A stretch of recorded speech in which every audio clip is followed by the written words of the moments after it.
Saturday morning, and icebreakers towed onto Portobello Beach. Icebreakers are St Ayles Skiff, a boat based on an inshore fishing vessel used in the Northern Isles. Boats like this were once common around the coast, but had almost died out in the mid-20th century. Thanks to the coastal rowing project, they're making a comeback, though mainly for leisure.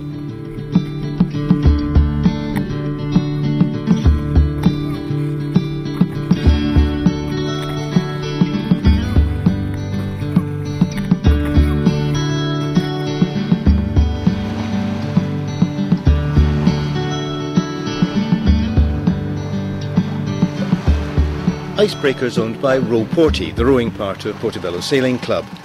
In this nondescript workshop, they're hard at work, building a second skiff and preparing to restore or renovate a series of other craft, all of which were once common sights on the promenade.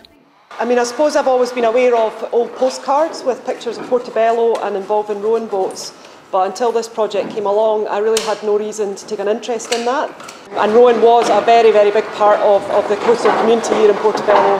And as a result of that, people were able to come forward that had memorabilia, old photographs, and bit by bit we've managed to pick up some of the original oars, and this boat to the left of me is an original sculling boat from Portobello. And we've also recently acquired a 100-year-old jolly boat, which was a style of boat that would have been used in the 1850s, 1900s.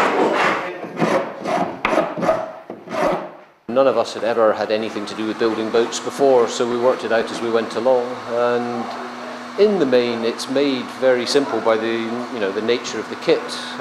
You get most of the components partially shaped. You get the planks come shaped, because for all a clinker-built boat looks like it's a series of straight planks, they are actually wider in the middle and narrower at the ends.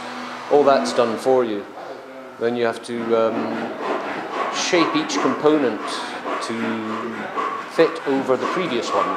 So there's a lot of shaping compound curves, and because it's all curves, you can't use any aids, straight edges or set squares or anything. So primarily you have to do it by eye. You have to look at it and clamp the next plank on, squint along it. If it looks good, then it probably is good.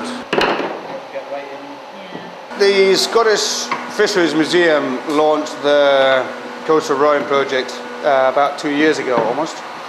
They came to Portobello one day to talk to us and said, look, this is the deal, here's the shape of the boat, the design, the cost, approximate cost, and how we could build it. And Ali Grant and myself were at the meeting, we looked at it, we heard it, we thought, what a great idea. I gave Nick a call, who was in France, doing some work, and I said, Nick, fancy building a boat? And he said, I've always wanted to build a boat. And then we got the kit. We went and picked it up on a trailer, bought the bits of wood that we needed for the larch, for the stems and the hog and the keel. Nick and I then spent every other day in here, actually, because it was such an innovative new thing. Actually 2 months and 10 days, we built Icebreaker. Anyone could build a boat, I think.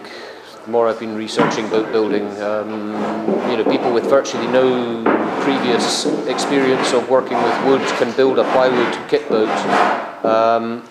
If you have a bit of a background, you've got a good start because you've got the tools. I think you would need somebody who has got some pretty reasonable joinery skills. The first one was one of the best things I've ever done. I've built all sorts of things over the years and restored things, and from houses and cars, buses. Building a boat was just fascinating, and at the end you've got a boat to play with. People from the past to get together with people who've lived here more recently, and it's really brought a community back together. We've got the knowledge that existed in Portobello previously from the original group of people that rowed, and that's now feeding into a brand new project. We've got, I've no idea how many teams of different teams now. It's introduced me to, hundreds of people in Portobello, and hundreds more around Scotland. Quite a lot of the teams turn up at the rowing events, 50, 60 people strong. You don't get to know them all, but you meet. I've met vast numbers of people I'd never have met any other way. In the past few days, the club's taken possession of two 90-year-old jolly boats donated by Broughty Ferry Rowing Club. After 20 years in storage, they're still in very good condition, good enough to take out on the water. They'll all be on show on Sunday when the new skiff is formally named and launched.